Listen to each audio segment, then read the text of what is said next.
Hello YouTube, and my name is Numi, short for Numistacker, and today is a special video. As you might be able to see from the FedEx box, this is a mini NGC results unboxing video. So probably a good time to put the kettle on, grab a cup of tea, settle down with a nice chocolate digestive biscuit, and enjoy some results that we have from one of the Silver Forum direct gradings. There will be another one in the next few days which will be picked up from Heritage in the UK, which will be quite a lot larger than this. But for now, there's just one little brown taped box to open up, containing some joys, some sadness, some interesting coins, and hopefully no duds that you don't enjoy looking at. So here goes. Let's see what's in the box and what has happened that is good. And there's probably quite a few stories that are going to unravel with some of these coins, which may not have gone quite as expected either. First out the box is a 1987 Britannia. This is a ½ ounce gold, £50 denomination Britannia, PF69. This was a little bit of an impaired proof when it went in, and it was conserved by NCS before it was graded. To me, it looks like they did a grand job on this coin. Really nice, much nicer than when it went into them. So congratulations to NCS. And although it's not a 70, it probably would have got a 67 or a 68 had it not been conserved. So I think it was worth getting the conservation done on this coin. Next up, we've got a 2015 New Zealand Kiwi. These Kiwis are really nice gold coins, very limited mintage. They're produced by the second mint in New Zealand, which is run really by the post office, the New Zealand Post Office.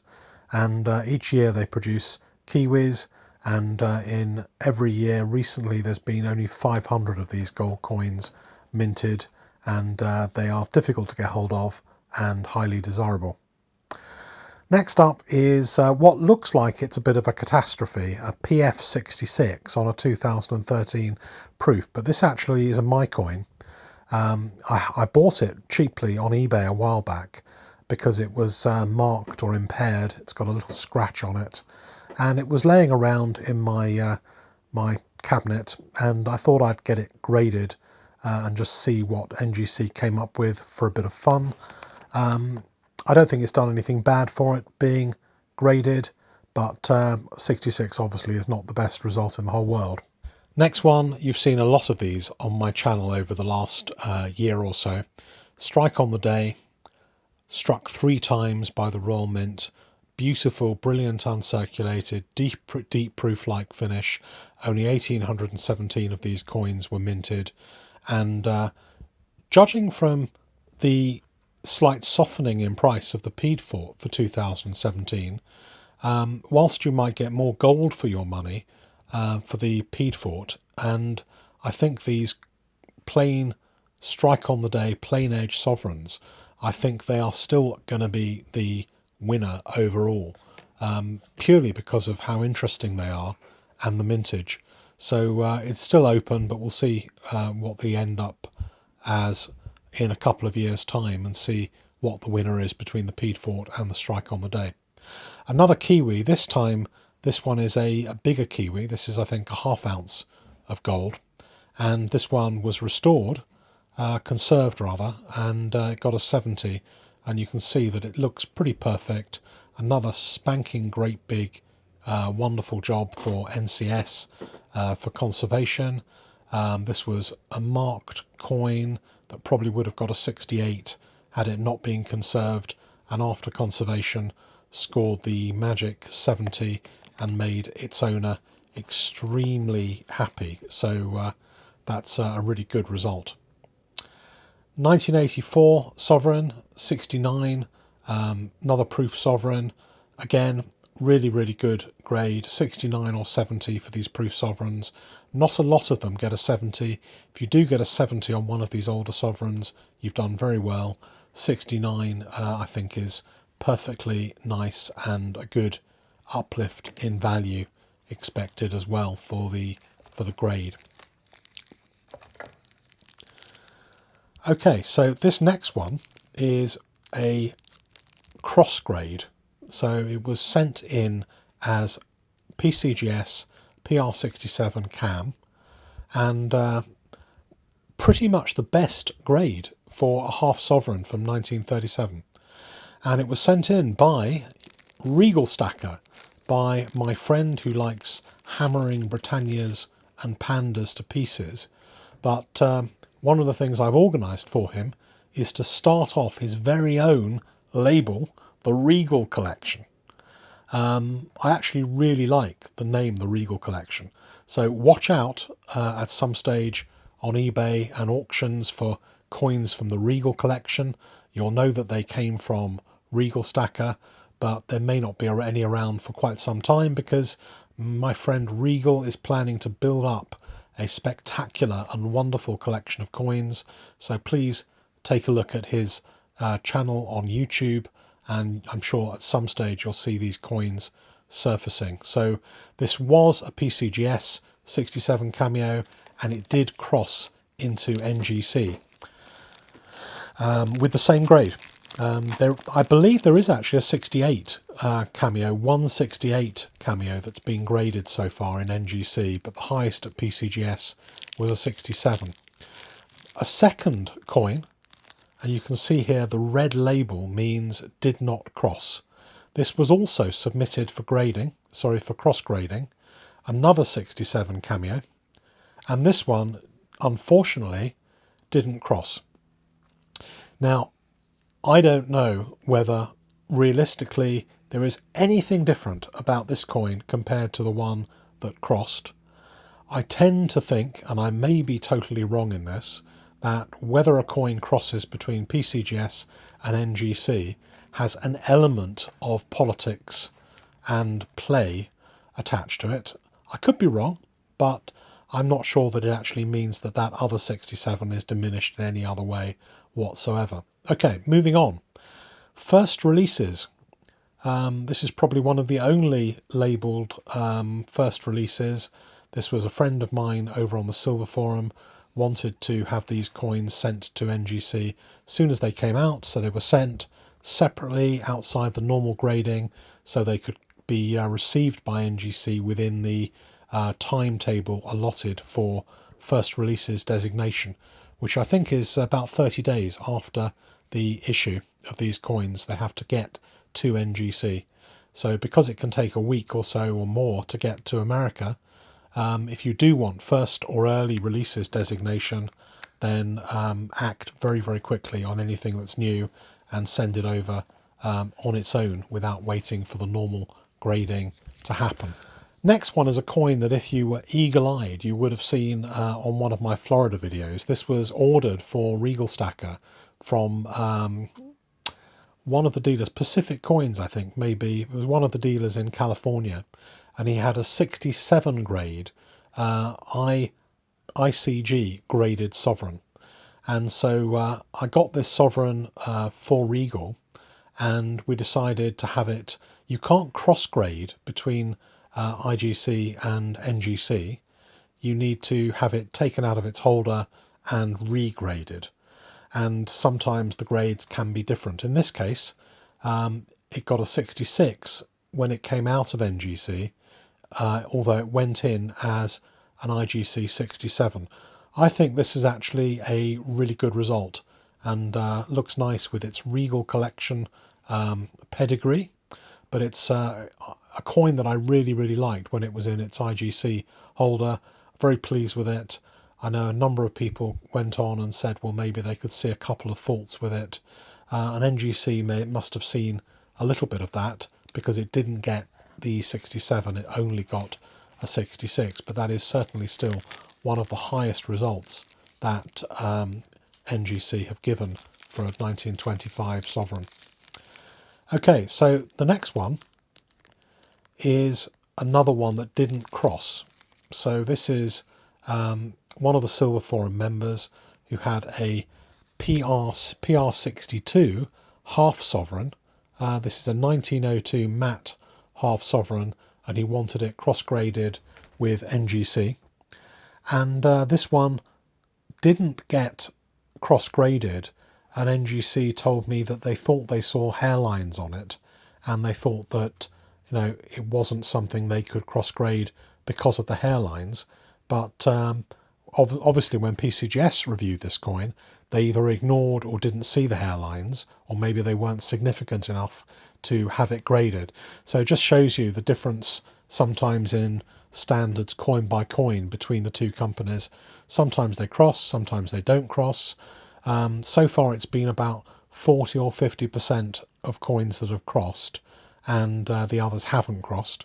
I haven't yet tried to cross anything between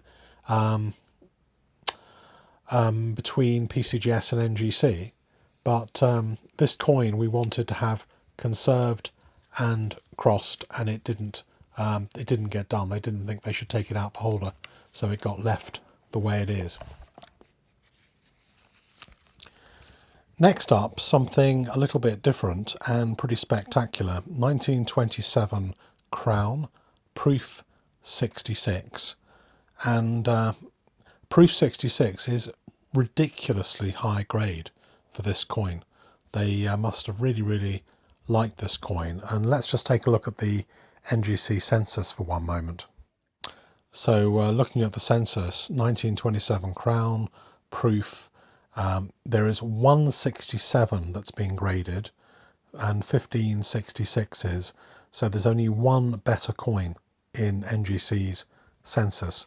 So I think pretty spectacular result, and an absolutely lovely crown coin.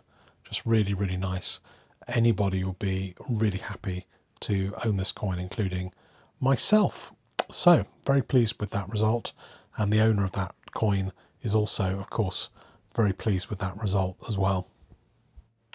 And now for something distinctly smaller. The silver sixpence, proof 65, silver sixpence, 1927, originally in one of the 1927 proof sets with the silver crown. 65 is a very strong grade, not absolutely the best, but still a really good grade to get when grading this coin and another one. Nice little pattern on the back with the oak and acorn reverse. Very nice. I remember those from years gone by as well. Great little coin. And now for something American. And I actually really like the special label they've got on this. They haven't charged anything for the label for these coins. They have a standard special label for these Liberty coins, whether it's the 1/10 of an ounce proof or whether it's the big 1 ounce proof. And I think it's really nice to get 70s. I think that if you get anything under 70 on these modern coins, that's a little bit of a failure. So I think getting the 70 is really nice. I know that these coins are a little bit controversial. We've talked about that in the previous video when I submitted them. But I have to say I actually like them, and I'm looking forward to seeing the other ones in the set in 1/10 or 1 ounce. So nothing more to say about these coins that wasn't said when they originally came in, and I think the owner of these coins will be extremely happy with the 70. The owner of this particular coin, which you may have seen in another previous video, is myself. This is my proof 2018 West Point Mint $5 gold coin, breast cancer awareness, the first pink gold coin, even though it's maybe not as pink as I first thought it might be. It's a kind of pinky gold coin, 85% gold, 15% copper. A lot of people think the design is very nice, including myself. The butterfly and stuff on the back. It got a 70. What more can I say on that? I'm very happy it got a 70. It'll stay in my collection. Can't see why I would particularly sell it, and it's just a really nice coin. Maximum mintage of 25,000 of these, so not a whole load of them by American standards. Pretty low mintage coin. I haven't checked recently on the mint site to see whether these have sold out. They may very well still be some available. They did 25,000 proofs and 25,000 BU coins. So happy with that. I like the special label. I like the holder. I like the coin. Good result. Next one, spot the deliberate or indeliberate, undeliberate error. Okay, this is not a great example of the NGC grading service. It says £5, whereas in fact it should be £25 because it's a £25 coin, and it was sent in as a first releases coin, and it didn't get its designation either. So I think this one, unfortunately, is going to have to go right back to NGC as a mechanical to have its label changed. So boo, NGC, you did not do well on that one. Okay, so let's have a look at what is next. Okay, this one you may have also seen on a video a while back if you remember it, and I wanted to have this one conserved to see whether conservation could kick it up to a plus or a star or a 64 from a 63. And I looked at the face of the coin and I thought maybe there is a little bit of stuff on it they could possibly get off. But they evaluated it for grading and they decided that if it was conserved, it's possible it would go down a grade, that maybe they couldn't do it well enough to give it a boost or the same grade after conservation. So they decided to recommend it to not be conserved. So it's the first time that's happened.